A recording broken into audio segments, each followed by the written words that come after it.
All right, welcome back, fellow jazz bums. Today we are going to get into a new imprint, Time Traveler Recordings, which is devoted to the Muse Records catalog. We have producer Zev Feldman here.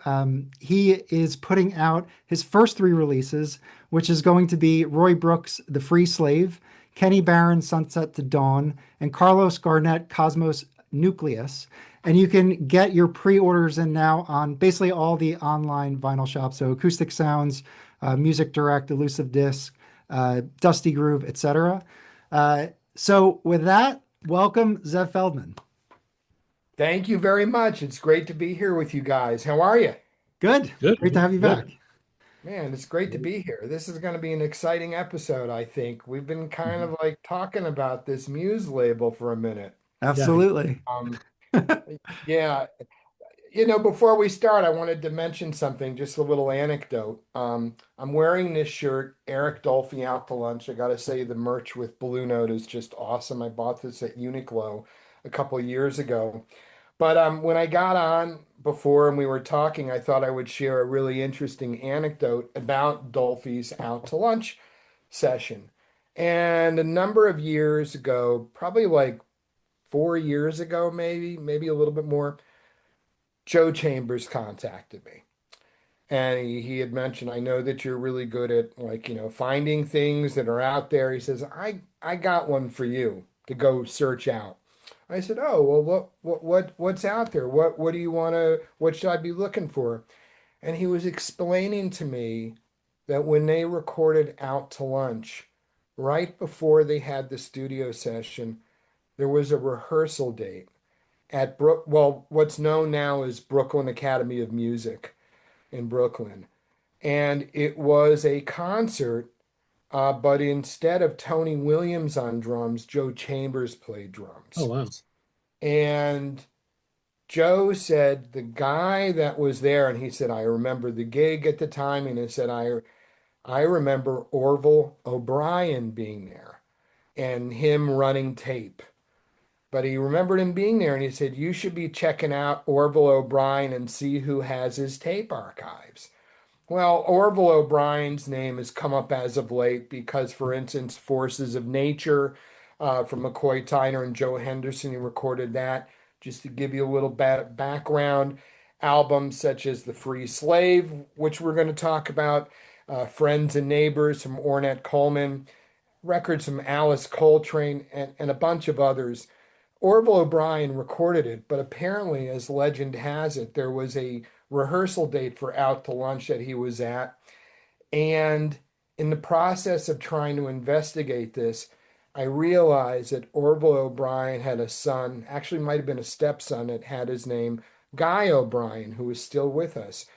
Guy O'Brien is known as Master G from the Sugar Hill Gang. Mm. Oh, wow. When he was growing up, his stepfather, Orville O'Brien, he got a chance to go to different concerts with him and recording sessions, and he spent time. And I tracked him down a number of years ago trying to find about this mystery. Hey, is there an archive that exists? And he had explained that his stepfather or father had another family, I guess had remarried or whatever, was actually living somewhere outside the U.S. Orville O'Brien, by the way, as I've learned from speaking with people like, I spoke with Reggie Workman and some other people. He was a really interesting guy. He was very handy with his hands and electronics, and he was an engineer, and he was also an airplane pilot. Sadly, sometime in the early 1980s, he was piloting a plane that crashed or went down, and was never heard from again. And it's kind of like a mystery, at least for a Oh, lot of wow. us. And I've spoken with him about with Bernard Drayton, who, we did the releases on Resonance of Kenny Dorham and Freddie Hubbard. And he was an interesting guy, but we never found out. I had a really nice conversation with Guy O'Brien who told me, boy, people don't call and ask me about him. But I tell you, to this day, I really wonder, like, what would a rehearsal date of Eric Dolphy Out to Lunch even sound like? It kind of blows the mind to even think about something like that. But that really gets back to so much of this work and why Yeah. it's important and why I'm personally very passionate and feel driven to keep finding recordings that we all love. And Well, That's you just need to find it now, man. Come on. I know I don't know if we're going to find it, and I don't know if there is an archives. And Yeah. but I tried and I made some effort. I have to Maybe look in some closets and look underneath some more beds, man. I might need to go to Costa Rica. I think Yeah. that's where he had gone. I'm Okay. really not sure, but you know what? Regardless, Guy O'Brien also had a recorded legacy of music Oh, yeah. of masters recordings that he engineered. And it dovetails nicely with Muse today because he's the recording engineer on The Free Slave, which is Mhm. such a highly coveted album for so many of us in a Mhm. community. Absolutely. But anyways, I just thought I would start with that. I don't mean to take the conversation No, off the that's rail. awesome. That's really cool to know. I mean, Joe Chambers in that group would definitely change that dynamic. I think I think Joe Chambers and Anthony Williams played with Jackie McLean around the same time. And when you hear with Jackie's like regular group, when you hear the difference in the drumming, it like the changes the whole record vibe. So I would Yeah. totally dig hearing that. That sounds Uh, incredible. And Um, So, it started when you know what, maybe it's been a lot longer. I think in 2016 or 15 when we did um, the musical prophet release of Eric Dolphy, oh doing yeah. those Alan Douglas recordings. I had made a connection, realized that Joe knew him. So it was a chance to talk. And I think it was sometime after that, he called me one day and said, here's something you might want to look at. that's a Anyways, very it's cool just the story. conversations and the things that happen on this journey are just extraordinary. I feel like when we get announcements on reissues, like Chris and I and Felipe will jump on a stream and we'll just kind of talk about all the different titles. We'll do a deep dive. So that's what I want to do here, but we have the producer in-house, so that's pretty amazing. So I'm looking forward to this. Should be good. So no intros needed. Zev, you've been here quite a few times, mostly when you're talking about Record Store Day. And today, I think it's a different dynamics here because you're not only coming up with a new label, the Time Traveler Records, but also is a first reissue series. It's not like isolated titles for Record Store Day. So I think there are many questions regarding the label, regarding the Muse, the hunt, and everything. So my first question would be, I think to start, kind of pulling the string and unwrapping everything. How did the Muse idea come about, and what did it take to get the Muse catalog finally? Because people, it's a very popular label. It has so many great artists. It has reissues from the 60s, like stuff from Kenny Dorham, the Pete LaRocca, and some really transformative music made in the 70s. It was a Mhm. label that somehow I think it was a very popular, I mean, popular releases in a sense, very accessible, but also very transformative music, very upfront, great players from Joe Henderson to Erwin Carl Grubbs, Catalyst, Cliff Jordan. There's such a mixed bag, but at the same time, there's such a cohesive sound imprint to it. So how did the Muse idea came and why it took so long for Muse to be finally available to people? Well, like a lot of things in the music business, certain things are complicated sometimes in terms of doing deals and propositions and even licensing and getting someone's respect and attention and their willingness. And to do a series like this. And there's been a lot of conversations and a lot of work and a lot of strategizing over the last 2 years. Literally, it's the fall of 2025, and I guess the fall of 2023, I started working with an associate on this goal in mind of, hey, wouldn't it be great to find a way of reissuing Muse? And there was a lot of research that was done and really went down the rabbit hole and, a lot of deep dive research in terms of looking at the marketplace and certain titles, even going on what was collected and sought after by the fans out there. I mean, you can go on Discogs and see which ones have the most requested people that want it. And it was really a culmination of things of trying to tell the story and pay tribute to this legacy. To me, Muse Records, in many ways, is a continuation of the jazz family tree of these labels and these heroes and these artists from the 60s and we look at Prestige and Blue Note and Riverside and others, Blue Note, of course, and as you go into the 70s, this was kind of like was something that was happening. Joe Fields, who founded the label, um, and there were other incarnations too, again with Cobblestone first and such. But Muse came because of Joe Fields and what he was able to do to bring music out. But it's really a continuation of what would become jazz throughout the 1970s. And I think Matt Luthen's really said this really brilliantly that it's a varied label, Mhm. types of music and instrumentations, the style. There's even more freer stuff. There's combo jazz. There's all sorts of incredible musical statements that were captured by the label. And it's an amazing legacy. Hey, And like a lot of us, Zev, like, just to connect that legacy, yeah, Joe Fields, so he founded Muse in 72, but prior to Muse, he was at Prestige, right? that's correct. Yeah. So, Prestige is a storied catalog, along with, Blue Note and Riverside. I mean, so when you say like there's like a connectivity within jazz, Muse really, their producer comes from one of those core catalogs. So just to kind of if just to kind of put that out there. Oh, absolutely. But when you look at the same, a lot of the artists, even there were some from Prestige which came over to Muse later, and it really represented what was happening in the 1970s. It's a very important label for that. And I think I share this excitement because I think for a lot of us, it became like a new frontier of lost classics and deep dives of gems and music that you're like, man, that label was really putting out incredible recordings in this period of time. And it really, in some ways, even sums up what was happening.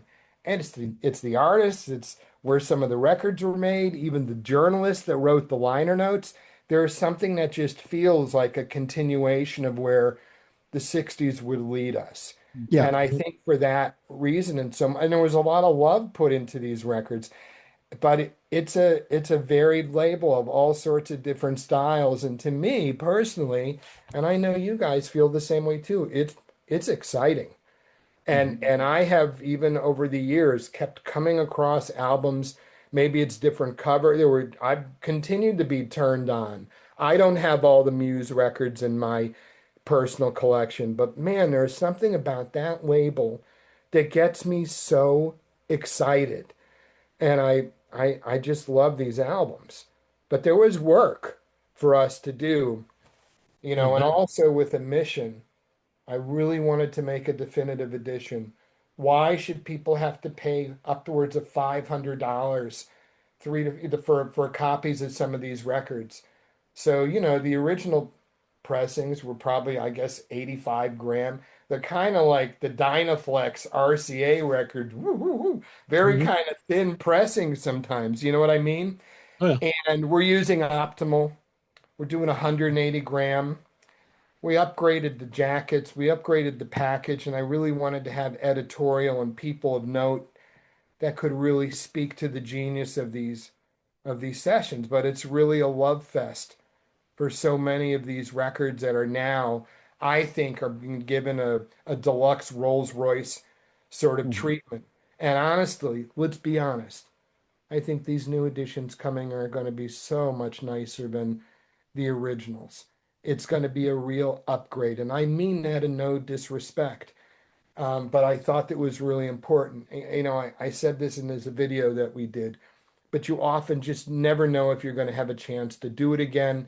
You got to do it right the first time. And I really wanted to raise the bar. If I was going to do a reissue series, I wanted to pull out all the stops. I know that folks spend a lot of hard-earned money on these projects that I put out, and that's not lost on me. So let's make it as great as it can be. Even the inner sleeves are really wonderful too. Everything, anyways, I'm really excited, and this is a big move for me to do something like this. And I want to say nothing's changing. Still at Resonance, still at working with Elemental and Blue Note, and other labels too, and I'm doing things that are directing me creatively, which I'm passionate about. My heart and the passion is what dictates me, but we put together a team of people to really help deliver this. On the mastering side, to the design package with Matt Luthans on the engineering, to working on the packaging. We reproduced the original albums. I tracked down OG copies, and there weren't art files. There were no more art files, so we had to start over. So Mhm. I really wanted to replicate what the original is so people have that feel. One of the things that I love about Tone Poet is that we have that original LP vibe and everything with the packaging. And I wanted to take from that, but I felt that it's true to what the original is. And I know that there are a lot of people with opinions. This is a very personal thing, but I hope everyone's going to love this. I feel like I built this for all of us, and I hope everyone approves. Yeah, Um, well, how could they not? Honestly, I mean, it's funny. Muse, our jazz journey. A couple years ago, with me and Felipe and Mike, we all got into Muse because we kind of progressed up into the '70s, right? And it's just such a great catalog, man. I was so excited. I can't tell you how excited this makes me. I mean, between like this year is crazy. Like we just had the Strata East reissues campaign start, right? Now we got Muse. I mean, like what else could we ask for as record collectors? And man, the three you got, the first three, there's no spares in there, man. You didn't like, hey, here's a couple of really sought after records, and here's kind of one you haven't heard of that's going to be great. These are all super pricey original records, all three of them. I wanted to go out of the gate with a bang. I Mhm. really want to make this an event. I You think know, Yeah.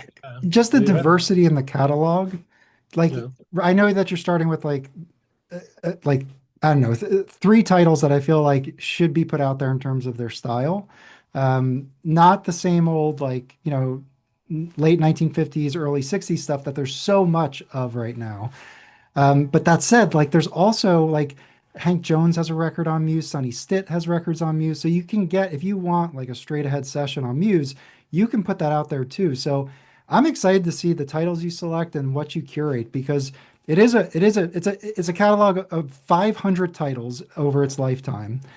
And it's just going to be fun to see what comes out. Yeah, I, for sure. I want to surprise people too. I want to say something. I let the cat out of the bag on the first three, and we wanted to do that. But here's how I'm thinking this is going to roll out. So, we're going to roll out on the 17th of October with these first three. And then I think what we're going to do is about every other month come with two at a time. I want to Mhm. do something bite size that, folks can pick up a couple of copies. It's not going to be every month. Mhm. And we want to be very strategic about that. I also don't want to be announcing all the titles out of the bag. I really want to surprise people. And I want people to be like, oh man, it's it. Push the button, lower the boom, let's do this. And I also feel like we need to tease people a little bit in a good way. I want people to feel excited about this. And I think also the marketing and the promotion and the way that we connect with the fans out there is important. I will say something too, and this has been like a mixed response from people, but I'm sorry. We're doing a limited quantity to start. This will be a first pressing, okay? Maybe down the road, maybe we come back, but my whole MO is like, do it great, put it out in a limited quantity, let the fans buy it, and just know, like, I want people like there's a time to be pre-ordering, and now is that time because I want to ship sold out. I want to sleep at night. I tell you, putting out records is sometimes, I told a friend recently, it's like high stakes gambling, especially when you're working with the generosity and resources from other people that make this happen. I just want to sleep at night. I want to make the fans happy, but it's not going to be a warehouse and you're going to keep being able to reorder and reorder and reorder. Maybe I'll be wrong and that's going to be, but no, no, what I mean is like we're making a fixed amount to start and we're moving on. Mhm. And I have to do that. And I think there's a reason we got to be conservative. As we get into this series, if we're going to learn some things about how the market and how the fans out there respond. If there's an overwhelming response, we'll do what we can to take in consideration, maybe upping the runs. But listen, you're talking like a few thousand for the entire world, okay? And I've been kind of cagey about that, but I'm happy to say that. Mhm. And even one of these titles is even less than that. But I'm not looking, this is just about let's bring it out into the world so it can be released. That in itself is a feat to pull off, and it's a lot of work. But I can't wait to share in the happiness of so many people. I want people to be like really inspired when they open this. There was so much love that went into this. It's not just a reissue. It's really a definitive master edition, which is why I use that series name. Hmm. And it was an impetus for me to start a new label imprint too. And I want to thank the folks at Virgin Music Group who have taken us on for distribution and working with us to launch this label. They've been very supportive, and I'm very lucky. Virgin, by the way, is the distribution company for Resonance Records and Elemental, two labels just to give you an idea. So they knew what I was capable of or what we all want to do as a community together. And Virgin said, let's get behind this. So man, there's just a lot of people that have been helpful and I'm very grateful. I'm grateful to talk to as many people, but there's so much love and hard work that went into this. And it's kind of like an experiment. I hope it works, but I know it's going to Oh, it's work. gonna work. I mean, we can get the titles here in a second, but like, Yeah. it's gonna work. It's not like you're putting out Ricky Ford records from the '80s that you can go buy for $5. I mean, I have Hey, all I Ricky like Ford. Ricky Ford. I've I, got all of Ricky Ford's Muse records. I've got them all. I love them all. But I'm just saying, like, if you were reissuing those, it'd be like, I don't know, Zev. Like, I can get those at the store right now, but Mhm. Yeah, you're not gonna find any of these three records no. anywhere. I mean, unless you're paying 300-400 bucks. Yeah. For 'em, So Zev, so you put out a record label called Time Traveler Records, right? Mhm. So question, where did this name come from? But second most important, Muse is under Concord, right? yes. It's Okay, craft recordings. Yep. that's recording. So is Time Traveler possibly, let's say, because it's an open name, it's not Muse, right? Would you No. ever consider doing series on other labels as well? And how would that work? It would be like a series label? What's the idea behind this label? Well, this label is going to do other stuff outside of just Muse. We're going Hmm. to be doing things of music that I'm passionate about, recordings that I think need to come out. It's basically another avenue for me to champion recordings that I feel passionate about. And I've noticed that's been kind of like a reoccurring theme with a lot of the different labels. Not everything is a fit for everybody. Mhm. And it's going to be a chance. You will see recordings from Bad Brains and BB King coming soon on our label Oh, group as wow. well. Oh, We're going to cool. be doing eclectic things, but it's going to be about high art form and beauty and care and a lot of love that's going to go into these. But Muse is going to be a big part. I'm hoping we're going to find other recordings too to put out. I'm also very, I also like to make sure that my other labels that I work with, um, that I take care of them too and stuff. This was something that, I had, that I was able to do without having any conflict. And that's very important. I um I feel like I'm in this position. People ask all the time, well, how do you decide what to put out? Well, there's certain projects and I take them to people, and if they're not interested and I'm still passionate about them, I want to find a way. Mhm. And I'm very lucky. I have an incredible team of people that work with me, including three wonderful project managers. And I spend my days really pivoting back and forth between all three of them. But I can't do this myself. This is a team effort and a lot of generosity and a lot of work that went into this, like everything we do. So I just I feel great. But yeah, man, it's gonna be more than just Muse, hopefully. All But right. hey, easy, steady does it. Steady, And that's it. we'll see. One win at a time. One win at a time. So should we get into the titles? I can Do so what I it. was thinking of Yeah. doing is I'm going to share my screen just so people can see the cover art Okay. really quickly, and then I'll give a quick kind of breakdown of the group and some details here. So Sure. All right. So here's our first title. This is Roy Brooks, The Free Slave. We're going to start with this one. I got to say, just my initial reaction, this is a very difficult, cool, awesome record to, I've always wanted a copy. Never ever found an affordable version of it, unfortunately.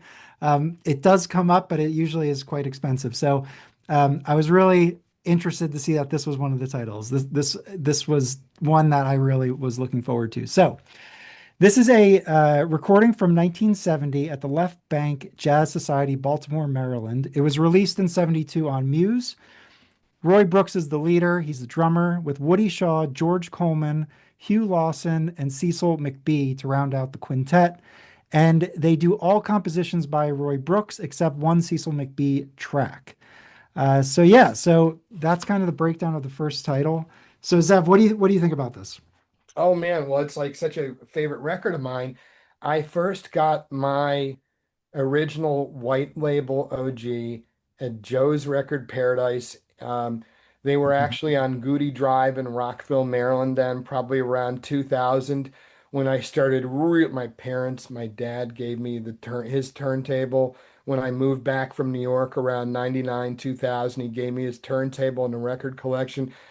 And I was like shopping for records. I was really going deeper and deeper into jazz. I think I honestly found a copy for 15 or 20 bucks when I bought mine. And there wasn't all the hoopla. And I was just like, man, this is a burning record. Joe's Record Paradise, a shout out to them. They price records incredibly fair. Always to be the best price. And they don't list online either, which is another thing as far as I know. But yeah, so like, it's a favorite record of mine and for a lot of us. And now it's just astounding to see like what an original was going for. No more. No more people. You don't have to do it. Come along. Get a better pressing and get a nice jacket and an insert like I'm telling you, man, it's gonna blow away what the original is. So right now for people watching, I'm displaying the Discogs entry page. There are none for sale on Discogs, an original Ah, 72. And there's also the past sale prices, which are hundreds of dollars. Yeah. Felipe, what do you think of this session? I like it. I've only listened to digital versions. I don't have an original copy as well. I think I saw one at the shop like last year or so, but I ended up passing on it. I didn't want to spend that money on, you know.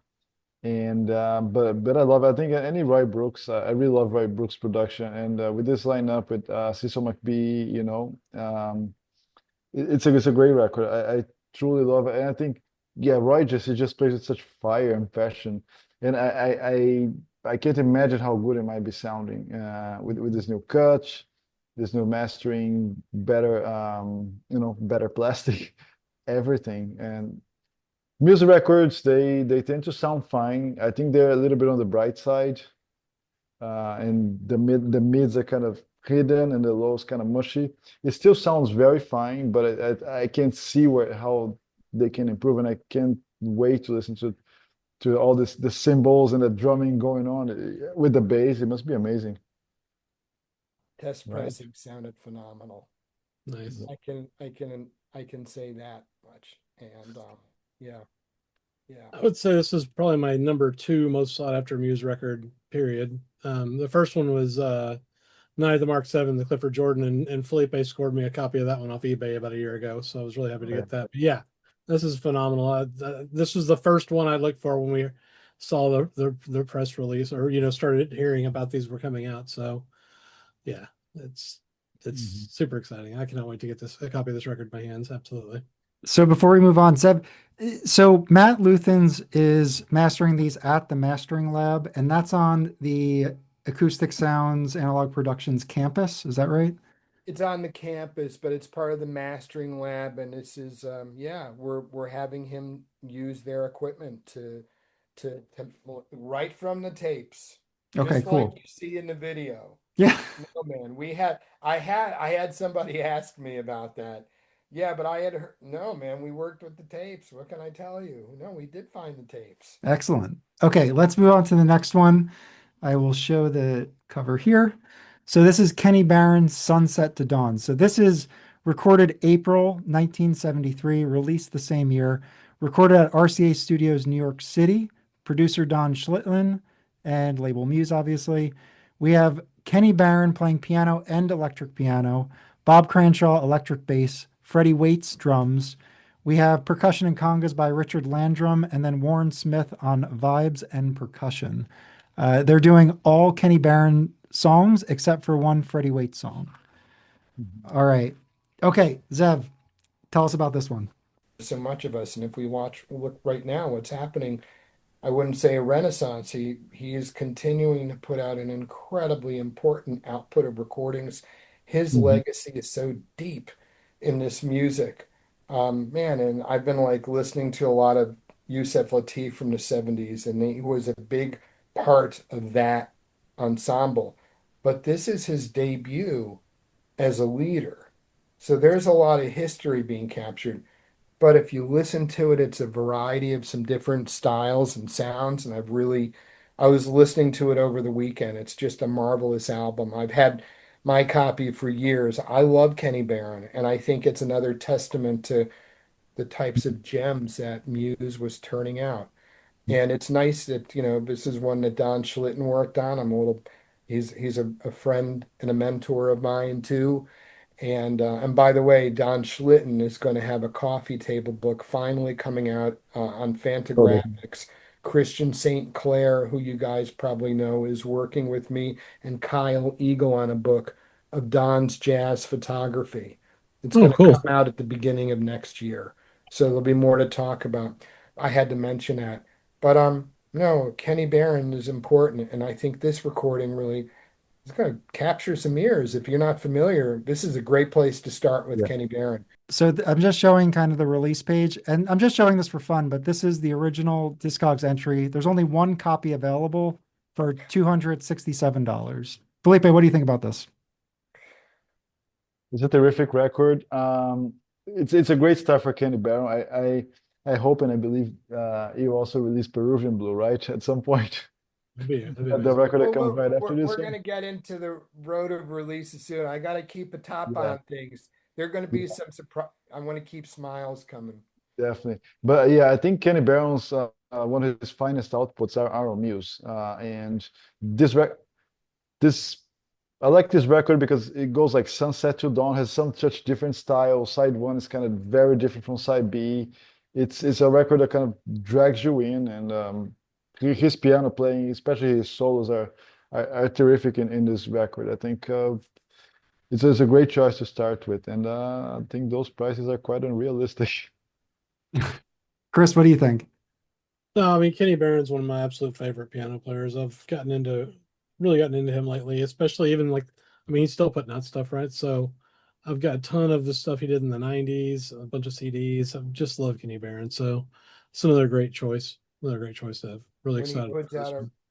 when he makes a record, though, it's important to check it out. It's a statement. He's a very important artist in this music, and as a leader, as a sideman, man, just someone who's a big fan. And I had the pleasure of working at Polygram Records in the 1990s when his output of recordings with Gitan, with Jean-Philippe Allard through Verve were coming out. And man, I could tell you I spent a week one night at the Sweet Basil as I got to see him with his quintet with Eddie Henderson and John Stubblefield and Dave Williams and Victor Lewis. And there's so many different groups of him and trios and duos, and he's just a master musician. I cannot Mhm. say enough great things about him. So, anyways, I hope people like this one. I'm glad that it's going over well so far. Yeah. Kenny Barron, if I'm looking through records, if I see Kenny Barron, I'm probably gonna buy it. Just straight up, If he's he's just one of those guys. I'm like, oh, Kenny Barron, sure. Sounds great. Let's get it. So Zev, for these releases, are you using Stoughton? Are they Stoughton jackets or they are? Okay. We're doing the high gloss, old style, hand tipped on jackets. To me, being a snob that I am, because I'm a connoisseur like all you guys. I think to me it's like one of the greatest things ever when they do those jackets with the high gloss. Man, that's top shelf. It doesn't get to me. That's what speaks to me. So I thought we would do that. Oh, And absolutely. Yeah, yeah. In every aspect of the package, I wanted it to be as really top flight. It's got to be. So I want people to know they're stepping into an upgrade and something with real class and quality. All right, let's move on to the third title. Let me just share my screen here. So this is Carlos Garnett Cosmos Nucleus. And this was recorded at Dimensional Sound, New York City, June and July 76, released the same year. It's a big group on this, so I'm not going to read out everybody's name, but it's a big like orchestra style group. Like there's it looks like six trumpets. That's the most. And then there's three or four tenor sax players. Carlos Garnett plays multi-reed plus ukulele vocals. He's producing it. You got Cecil McBee Jr. on bass, which is cool. Kenny Kirkland electric piano. So a lot of great players on this. Um, 17-year-old, I think he was 17 okay, when that cool. record was made. Yeah.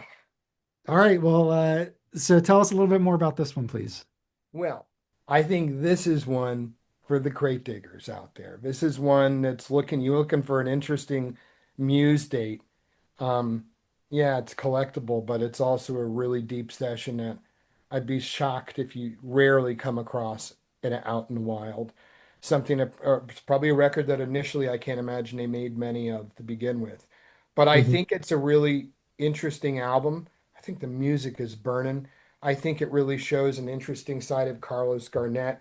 I got turned on to Carlos Garnett through like Andrew Hill and Woody Shaw, and Woody and Carlos were really tight. Chris, behind you, that Roy Brooks Understanding record, Carlos Garnett is on that record. Yep. And we were fortunate, Corey Weeds and I interviewed Carlos for that project, and that was where he talked about how Woody championed him and brought him around. He's Mhm. an important guy. And we just lost him in the last couple of years. And he's Panamanian and a very interesting man. But man, is that burden? I love that music. And when I heard that, I was like, man, it's like a record that I'm not as familiar with. And then I said, I wonder who else is looking for it.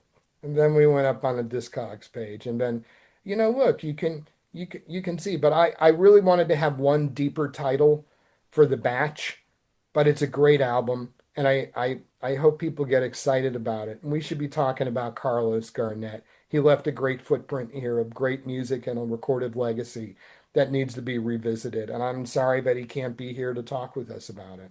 And I just also pulled up the Discogs page just to see what an original goes for. Right now, there's only two copies available, starting at $225. All right, Felipe, what do you think of this one?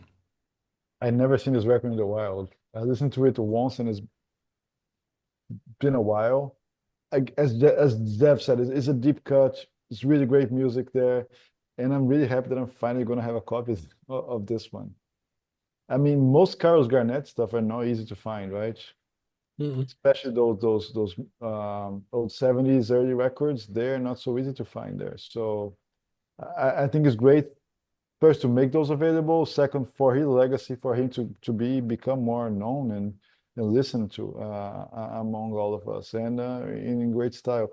I think, yeah, I'm very looking forward for this one. Really looking forward because I have in vinyl, I have like zero Carlos Garnett in my collection. Yeah. Yeah, I mean, I've got a few Sideman things that he's been on, like you said, with well, this one specifically and some others. I'm not really familiar with this record, so I'm definitely gonna get a copy though because it looks freaking cool. It came out the year I was born, and it's like spiritual and cosmic and stuff. I mean, what's not to like? It sounds awesome. Sounds great. Yeah, it sounds like super cool. So yeah. Yeah. And so these are being pressed at Optimal. Have you used Optimal in the past, Sev? Optimal for the first two Ahmad Jamal recordings that I did. Optimal is a very high quality pressing plant. I mean, just to give you an idea, the majors, including Blue Note, like, for the classic album series, like they'll use them. They do great work. I wanted to be with somebody that was going to do the job right. Mhm. And it was an opportunity of working with them. You know, um, you have to be very measured when you put these projects together, and Mhm. they're all like it's about budgets and making numbers work. Um, I thought that Optimal for this project would do a great job, and I was very happy to saddle up with them for this. And it's a great. These are great pressings. I've told you I've already listened to the test pressings on it, and no, it's going to be great, especially with the all analog side of it too. So we went over the Roy Brooks Free Slave, Kenny Barron Sunset to Dawn, and the Carlos Garnett Cosmos Nucleus. These are all up for pre-order and they're scheduled for shipping October 17th. So yeah, so all the online shops mentioned earlier, you can go and pre-order these. And we have a special segment for those that are sticking around here. Uh, Zev, well, first of all, is there anything else you want to mention about the Muse catalog before we move on? Oh, I just want to thank everyone out there. Thanks for taking a chance on me and with this work that we're doing. And I hope people will be delighted by the series. And I just really encourage everyone, Yeah. if you think that you want to have these, order Hmm. them now. Order them now. I don't know what the Gotcha. status is going to be. We will possibly ship sold out on these. Mhm. Um, but I don't take it for granted. There's just a lot that went into this, and I just can't thank especially all the fans out there. We Mhm. can't do it without them. Right. And it's just been a whole army of people that have been working with me and have been in our corner to make this Right. happen. So, Zev, just one last question, just to close about music release schedule. I think just to make it clear, are there going to be CDs or downloads, or are they going to be available on streaming platforms? As of right now, this is a vinyl only release. Some Hmm. titles have been available in the past for streaming, but as of right now, I am focusing on vinyl. This is an LP series, you know. Hmm. Down the Gotcha. road, maybe things will change, but I want to focus on our mission, which is to bring an incredibly high quality LP pressing to the fans. Sweet. We'll Hmm. see. I hear people. I know, hey, why not CDs? You know what? Um, I want to focus on this right now. Like we really need, I have to do that. We'll see what happens. I'm hoping that will, yeah, you just don't know. But as of now, no, LP only as of right now. That's the plan.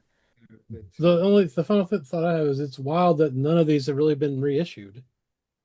well, Like, that's a big thing. I mean, that's a big part of it. It's what makes a lot of these so special when you think about that.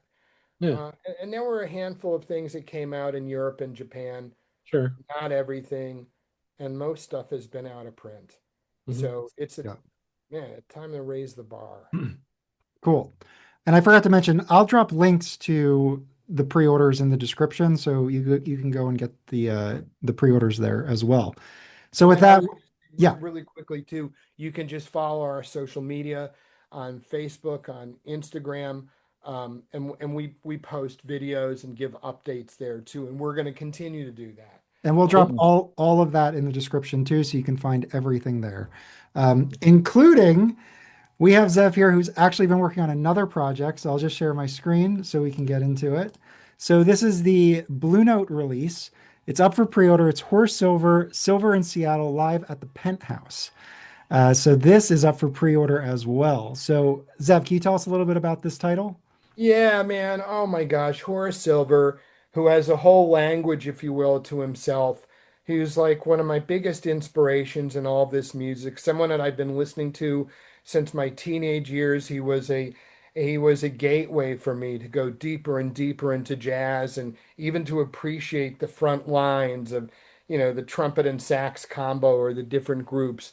But these are recordings, man, that I first became familiar with probably about 13, 14 years ago at Resonance. I started working with Charlie Puzo Jr. and Jim Wilkie, who control and have the Penthouse tape archives. Well, in those archives have been these recordings from 1965, um, and they just blew my socks off from the first time I heard it because it's really music at the highest level. This wasn't just a Horace Silver group. Mhm. The Yeah. this band in particular, and man, I am not slighting Blue Mitchell and Junior Cook or Art Farmer and Hank Mobley or Randy and Michael Brecker or the different incarnations of those bands.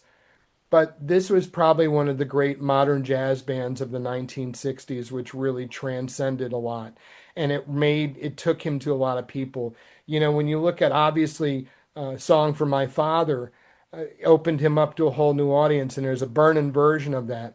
But Yeah. having Sayonara Blues, which is 18 minutes, no smoking, um, Yeah. you have a really, if you're a Horace fan, there is an amazing mix of compositions on here that you're gonna love. The Ju- kicker, which is Yeah. burning too, but I mean, yeah, what were Mhm. you gonna say? you have Horace Silver with Woody Shaw and Joe Henderson, Teddy Smith, and Roger Humphreys. Yes. Mhm. It is, yeah. It is the group that recorded Tokyo Blues, right? Okay. Not Tokyo Blues, but for instance, There was the the transition one period. with the African Cape Verdean Blues. Cape Verde, um, yes. with Roger Humphreys on drums, and which you know is a landmark album for so many of us Horace heads out there, if you will. Did I just say that? Yeah, I'm a Yeah. Horace Silver head. Um, but no, like if you don't, I think this Yeah. is gonna like reignite people. They should Hmm. have this record. It's Yeah. really built for a king, man. And like Yeah. Horace was just something else, and he speaks to a lot of us. And Hmm. I just find him as a great inspiration. I had the good fortune of meeting him on a couple of occasions and seeing him perform live. And he always had that sweat coming out of him. He would have a new suit for every set that he played because he sweated so much. Um, it's really about the music. All you need to do is listen. And I remember years ago sharing these recordings of Michael Cascuna, who was really impressed, especially about how Woody and Horace sound. These guys just sound freaking great. And you haven't heard it all. You don't have this. You really need to listen to this. Just put it on and listen. And Yeah. but if you want, and I would advise people, check out the LP and the CD. It's an incredibly creative and absolutely beautiful package that Todd and Tori at Meat and Potatoes put together. Todd Galapo, man, is just an amazing designer. And I'm Hmm. just really, I'm so proud with the way this turned out. We had a lot of elements. We had a lot of great photographs, and we had a lot of really killer conversations. I'm gonna Yeah. surprise some people there. Yeah. So It's I a started really, talking to Randy Brecker, right? And I think I'm gonna have a conversation about the alum factor of being knowing Horace and playing. And he said, Zev, I was there. I was at the penthouse. I bet you didn't expect to hear that, did you? Oh wow. And I said, no. And he tells a story about going that summer in 65 to Seattle, following a girlfriend or a friend of his back there. And that's where he befriended Woody Shaw. Just read the statement. It's it's wonderful. And he gives a lot of perspective on who Horace was. And it's a fascinating read. Roger Humphreys, Bob Blumenthal, who I just have the highest of regard for in terms of being able to tell and frame the narrative of the music. And it's an incredible liner note essay. Soup to nuts, the whole thing, the music, the packaging, the editorial, the experience. And I just am so grateful that Don was. I've never had a chance to work on a Horace Silver record before. And I want you to know before I depart the mortal coil, this was something that's just like an absolute dream that I can take with me, saying that I did this while I'm here. And I got a Mhm. chance to work with an incredible group of people to bring this out. And I'm just honored to play a small part of it. In Mhm. Horace Silver, we trust, and this music delivers. That's all that I gotta say. Amen. Love Mhm. it. Love it. Yeah. Yeah. I had the chance to listen to the record already, the high res files, the WAV files. And first, I think it just transcends this, it really comes across this passion which he plays, and this band that was so tight, and those guys so young, like Woody Shaw and Joe Henderson, they were on fire. And playing the hits, right? It's pretty much just the hits, playing hit songs there. And I like the way they stretched the Sayonara Blues, like 18 minutes song. Whew. It's just unbelievable. It's It- the stretches they take, and plus the sound quality. And it mentioned really well. It was a nice, very nice booklet, very well done.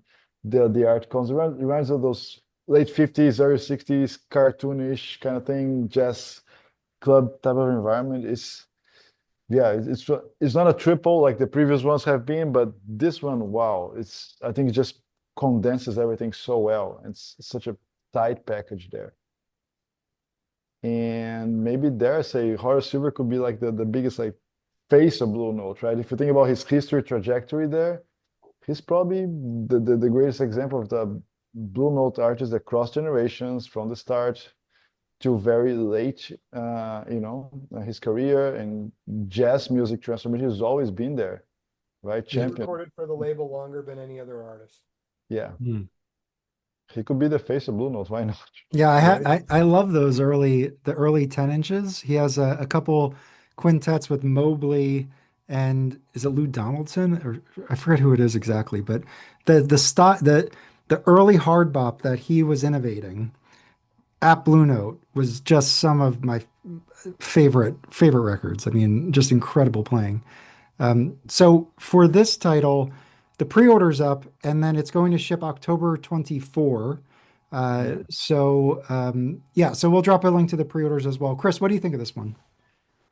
Oh, I'm super stoked for this. I mean, I love Cape Verdean Blues. It might be my favorite Horace Silver record. I just love that record. And this is mostly the same band. A couple of like 3 months before they recorded that album for Blue Note. So, I mean, it's got Woody Shaw and Joe Henderson on it. What else you want? Like, that's, you know, there's nothing better than that to me, man. Those two dudes, like, come on. Hmm. What was the last one? God, what was the other one, Zev, that came out last year? Last one was was the Cannibal Railroad in April, and last year was the Sonny Rollins. Yeah, no, I was thinking of there's a Joe Oh, Henderson. Joe Henderson and McCoy Tyner. That's Oh the one yeah, that's Forces yeah, of Nature. yeah, one of And, the best live performances I've ever heard. yeah. and That by was the killer way, too. shout out to Matthew Luthens. He did the engineering and full work on both of those projects. Oh, Hmm. cool. And including the mastering and sound audio restoration and everything that had to be done on the Horus and also Forces of Nature. Yeah, Matt Forces of Nature Luthens was is a great. great talent. We're Yeah. so lucky to have a guy like him in our orbit. I always say this, but I discovered Matthew Luthen's early because he runs a Sinatra website called 1150. It's 11 spelled 50.com. And he, through the Hoffman forums, did a group shootout of basically every pressing of every Sinatra record from like basically when he signs the Capitol to when he leaves Capitol. So if you're looking for those records, it's a great resource to figure out which titles to get. And so that's how I learned about him. And then I've corresponded with him a couple of times about mastering in Sinatra, but I absolutely love Matt. So I think it's great that he's getting, more involved in some of the jazz reissues. I think it's an awesome thing. And he's working both at the mastering lab and with Coherent. So he's, working multiple consoles and, just great stuff. So yeah, so can't say anything more about him. He's great. I got to know him at first because we did the Hit and the Ramp Nat King Cole box set together a few years back for Resonance, and that was my intro to him. And he's also one of the nicest guys and just like a gentleman and just like, man, I love working with him. And Yeah. I trust his ears so much of what he does. You trust Mhm. people that you work with and you get great results. And no, anyways, I'm very happy. It was a coup for us to All have him. right, let's wrap it up. So Zev, to the audience, what messages do you have for them? I just want to thank everyone again. I can't say thanks enough for all of your support. And buckle your seatbelt. It's going to be an exciting fall. And we Oh, haven't even talked about Record Store Day and what's coming in November. And just you wait for next April. We're working on stuff right now, which is just going to be fantastic. I'm Awesome. just really, I say stay tuned on Muse, follow the social media pages, or my own as well. And I just like hang in there with us. Like sometimes we don't, we always do the best we can. And this is always a learning process too. But I think we nailed Muse. I think we got that one down, and I'll wait to hear from everyone. But Muse, Horace Silver. There's just a lot of great projects coming. Stay tuned. There's going to be more announcements. And I mentioned with Time Traveler, there's going to be other releases coming outside of Muse too. We're going for it. So thank you. Awesome. Awesome. All right. Well, again, all the links are below. Zev, congratulations on this. Yeah. I know it's, been a long time coming. And yeah, we'll see you all next time. Thanks for having me, guys. Yep. Pleasure seeing all of you. See ya. Thanks for joining, Zev. Thank you.